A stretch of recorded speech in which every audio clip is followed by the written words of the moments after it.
Hello and welcome to the CanCulture Podcast. I'm Zack.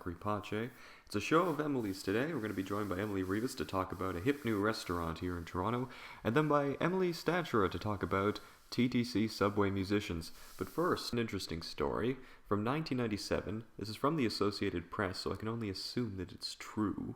A 19-year-old Indian man in Gore Bay, Ontario, was acquitted of manslaughter Thursday by a judge who accepted testimony that the slain man was believed to be an evil spirit called the Bear Walker. Defendant Leon Jacko said he was acting in self-defense against the Bear Walker when he fatally bludgeoned Ron Thompson with a ceremonial walrus bone in 1995. Ontario Court Judge Richard Traynor agreed, ruling the killing was not an act of aggression but an act of self-defense to protect Jacko and the others. He says, "I accept the evidence of the native spirituality as being a sincerely held belief. The accused was aware of the victim's propensity for violence, including his reputation for having powers as a bear walker. According to testimonies from the local native community on Ontario's Manitoulin Island, they believe that the bear walker possesses superhuman powers and uses black magic to curse people. They believe the only way to get rid of the bear walker is to kill it." Jacko's father testified that Thompson's reputed powers as a bear walker would have enabled him to transform himself into an animal such as a bear or a dog and gain that animal's strength. He also said that Thompson boasted about learning bad medicine from a woman in the Northwest Territories. Okay, I'm joined now by Emily Stachera to talk about musicians on the TTC. So, Emily, welcome. Hello. I guess pretty much everybody in Toronto at one time or another has to take the TTC, especially the subway, and a lot of the stations, especially like Dundas, I know always has a street musician. So I guess a lot of people wonder, like, what's the process of, becoming a TTC musician, if you want to call them that? Well, basically, I was actually pretty surprised because I read a lot of articles initially, and it just basically said that there's an audition process and that it's actually really, really competitive. There's like a lot of musicians that try out for it, and basically 75 of the musicians that try out get a license. And but really it's kind of like a show almost, because they do the audition at the at the exhibition, and they do it on stage in front of a whole bunch of people. So I guess the feedback from the crowd kind of influences whether they get chosen or not. It's pretty cool. Are these sorry to interrupt, no these worries. just like regular people that are judging, do they have any sort of musical experience, or are they just sort of a panel of TTC people that say, "Hey, you sound good"? I believe it's a mixture of both. I believe it is it's some TTC people, but I think it is also people with like a musical background. I think the judges probably change, especially now, because the auditions used to be held every year, but now it just this time around it's every 3 years. So next summer is going to be the audition for the next 3 years, and I'm pretty sure they have different judges every time. Now, I don't know if this is true, and I guess you can help clear this up. I have a friend of mine who's quite a talented bassist, and I told him, I said, you should sign up for one of these things. And he said, "To hell with that. It costs," and I forget, he gave me a figure, like an entrance fee or something, and it was over $100 or something. Yeah, it's $150. $150 to buy the license. Yeah, but it includes their subway travel. So if you're like getting on the subway to travel to a station to play, you don't have to pay. But oh, okay. Well, it's still $150 to get the license. But I would think that you make up for it in your duties. Yeah, that raises an interesting thing. Like, is it worth the people's time, not just to recoup the $150, but to make any sort of profit in addition to that? I would think so. I feel I didn't talk much. A lot of the subway people didn't talk too much about figures, like what they would make in a day. But I'm assuming on a good day they could probably make up the 100. Maybe you would take a couple trips, but if they were there for a long time, I bet they could probably make up and get some profit within a week of playing. Because I know a guy that busks outside, and he can make, on a good day, he can make over like almost $200 kind of thing. No, that's not bad. Maybe I should learn to play the guitar or something. I know, eh? Yeah. I guess, why don't you tell us about some of the people that you talked to, some of these musicians? They were actually it was pretty diverse. I talked to the first guy I talked to. His name was Fernand Enrique, I guess, and he has bussed all over the world, and he busked in Serbia and like just everywhere, but Toronto is his home, and he basically he makes his living off of it. He doesn't really have like he busks, and then he also has a few albums out and stuff. But he basically makes his living off of playing for people, and so that was pretty cool. And there was a girl named Marie, but she likes to be called Mip, and she's from BC, and she also makes a living off of music, but she also teaches. She teaches music, and she also has a band. But she moved here, and she likes the subway playing because it's kind of it's simpler, I guess. It's simpler than the Toronto music scene, like the concert scene and getting sponsored and all that. She likes the basic level of the just people, people appreciating your music and just dropping the change in. And probably the most interesting guy, his name was Mike Nagoda, and he was born with cerebral palsy, so he couldn't play guitar normally, just like the like finger picking or anything like that. But he would put it down on his lap and he would play slide guitar, but he actually played double slide guitar, so he could hit minor notes as well. And he was actually really, really good. And he's getting an album. His album is coming out very soon, like May 6th or something. Mm. And he was really cool. It was like just blues, and he actually made his living off of subway playing too. So it seems like just like a lot of them are just like really musical people, and they love being able to make almost a living off of what they do by entertaining people with their music, kind of thing. It's cool. Yeah, no, it's quite something, to be able to not just, play for the love of music or for fun or whatever, but actually be able to make a living off it. That's quite something. Exactly. I wonder, like, what are the stations where they usually play at? Like, I always see them at Dundas Station. Yeah, Dundas is a good one. The ones that I found, well, the ones that I interviewed people at was actually, I interviewed at Downsview and Finch. And I feel like a lot of people like playing there. Maybe it's because maybe they get a lot of flow of people, like more traffic, because it's the closest to like northern Toronto, perhaps something like that. And so I got a lot, like when I was asking people to be interviewed, they were like, oh yeah, like I like to play at Finch Station or Downsview,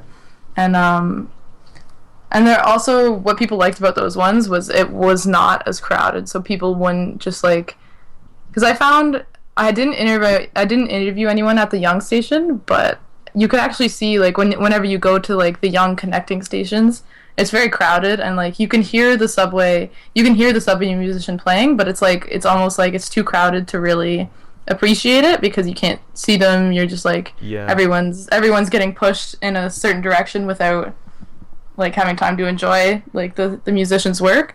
So but people still do play there, because I'm sure you get the odd, like the volume of people probably makes a difference for sure. Yeah, I mean that's the thing with Young Station. I mean I took that a lot, of course, to get to schools where I transfer to go into the Young University. That's a madhouse. I mean, I feel bad for the people playing there. You say they get, their music gets snuffed out, but also, even though it is quite crowded, you wonder how many people are, even if they wanted, to throw in $1 or $2, be able to get over. Yeah, exactly. Another thing is like the station where I'd start off at is Main Station, and they never had musicians, but they play classical music just over the speakers. And I mentioned this to someone, and they said it's to keep gangs away.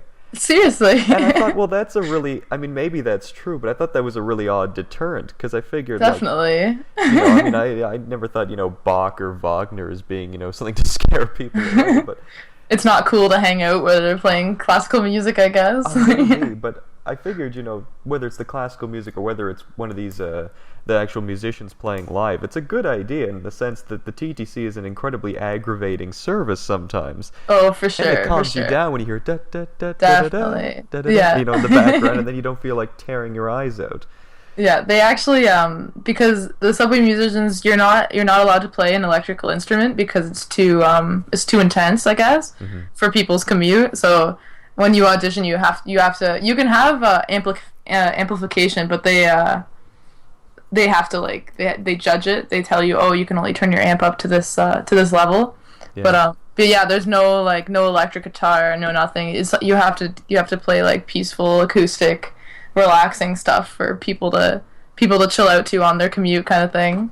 Right, well, that's not a bad idea at all, I Yeah, don't think. it's Because last thing funny. is like death metal blasting while you're Exactly. told that the subway's going to be delayed another half hour. Anyway, Yeah, Emily, thank you rage very much inducing. for No problem. joining me. And of course, you can read your article will be on CanCulture pretty soon. All right, so I'm joined now by Emily Rivas to discuss the Depanneur, a new restaurant here in Toronto.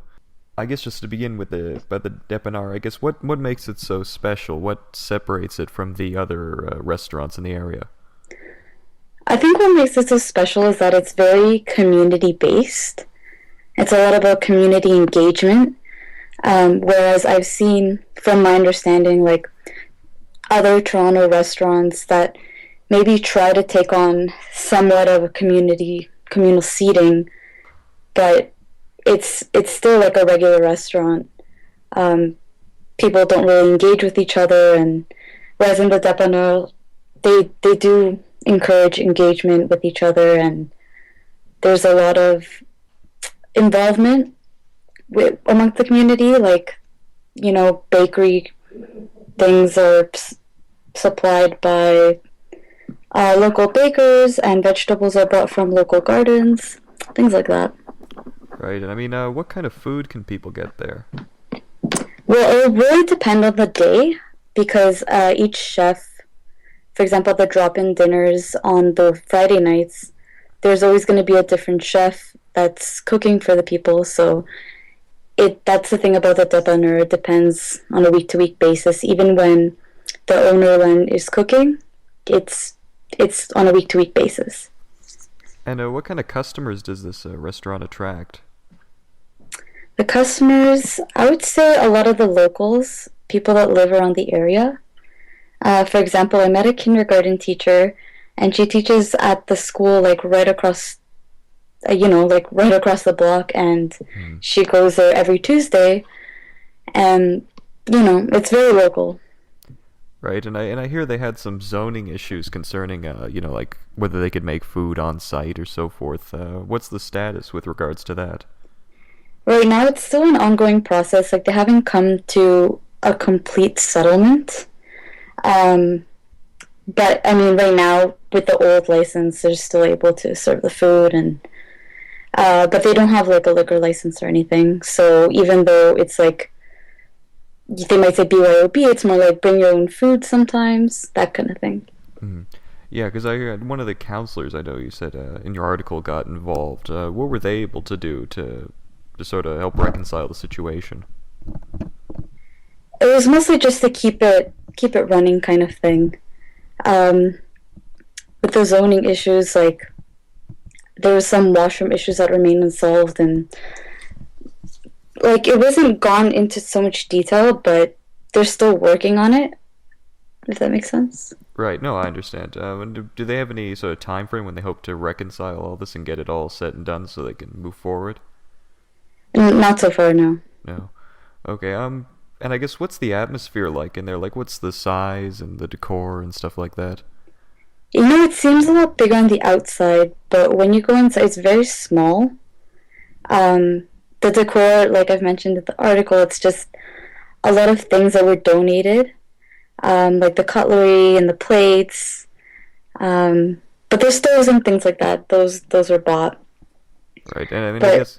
Sorry. Go ahead. Yeah, it's very inviting. I guess I wonder what are the prices like? The price, I believe it's $12 usually, and that's for any given day. So it's set like they just like when the chef comes in, they just have like a sort of like the chef of the night or what have you, but they just have one. I guess one meal that they make, or do they vary? Like, is that why is it a set price? So it's one set meal for the drop-in dinners, and then it's a set price.